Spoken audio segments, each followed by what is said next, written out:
Hello and welcome to our Payroll Talk today to talk about the American Rescue Plan Act, also known as ARPA, that was signed by the President in March of 2021.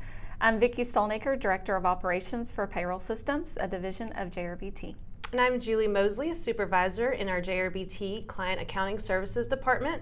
I'm just going to give our little disclosure like we do every week that this presentation today is for informational purposes only, and accordingly we recommend that you consult with your tax professional, HR professional, or attorney if you have any questions regarding your specific situation. So Vicki, let's just dive right in. What payroll provisions were included in ARPA?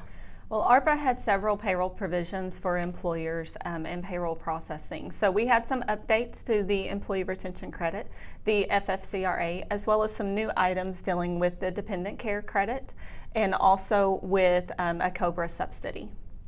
So let's just start with FFCRA. What should employers know about the changes that were made for that? Well, ARPA extended the FFCRA. So previously, under the Consolidated Appropriations Act that we had in December, that voluntarily extended the FFCRA to March 31st of 2021. And now with ARPA, it has now extended that through September of this year. So we have new provisions for April through September. Okay, so what changed for FFCRA paid sick leave? So with the paid sick leave, one of the biggest changes is we now have two additional reasons for this. They have now added reasons for vaccinations and also for reasons of recovering from a vaccination. As well, starting on April 1st, we now have a new accrual for it. So everything starts over for the employees. They now receive an additional 10 days of paid sick leave from April 1st through September 30th, but it is still voluntary for the employer to provide that leave.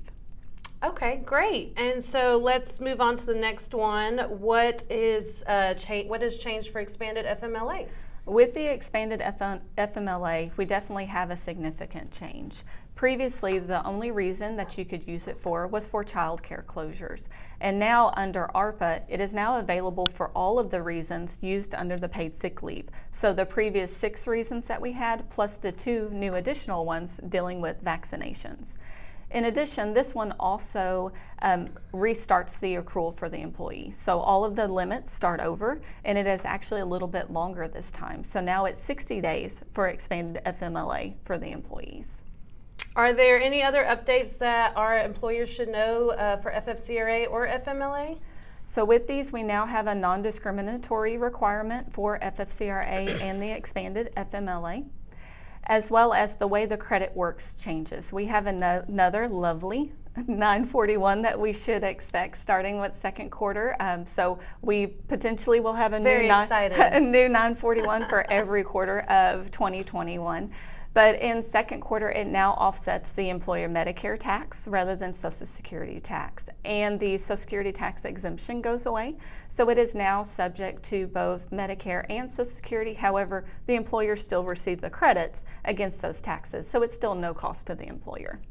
Wow, great. That's a lot of extra changes that's coming for 2021. So let's switch gears. What about the employee retention credit? What should employers know about those changes?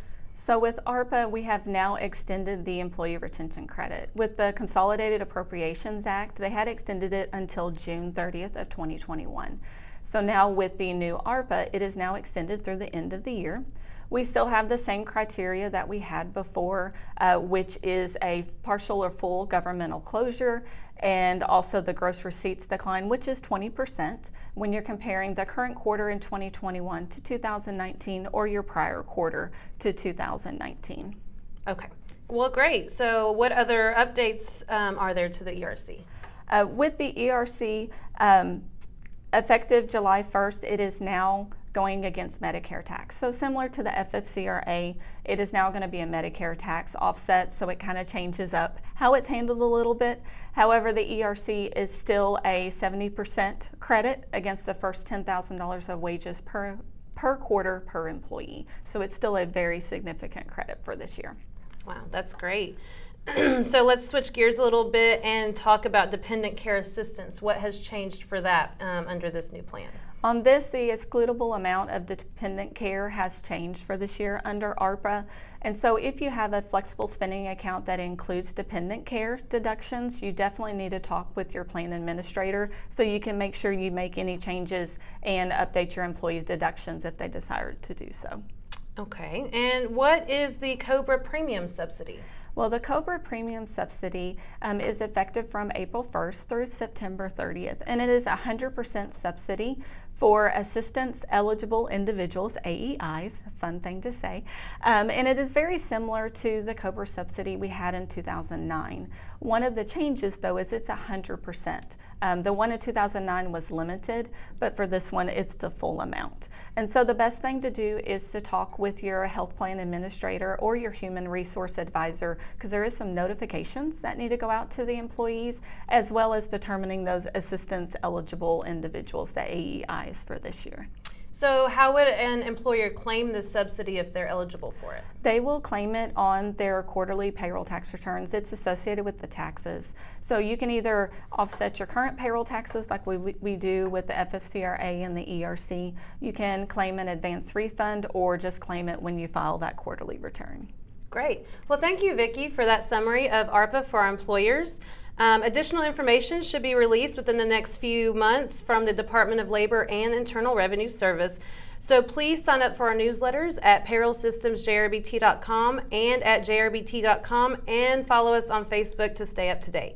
Thank you for joining us for today's Tax Talk.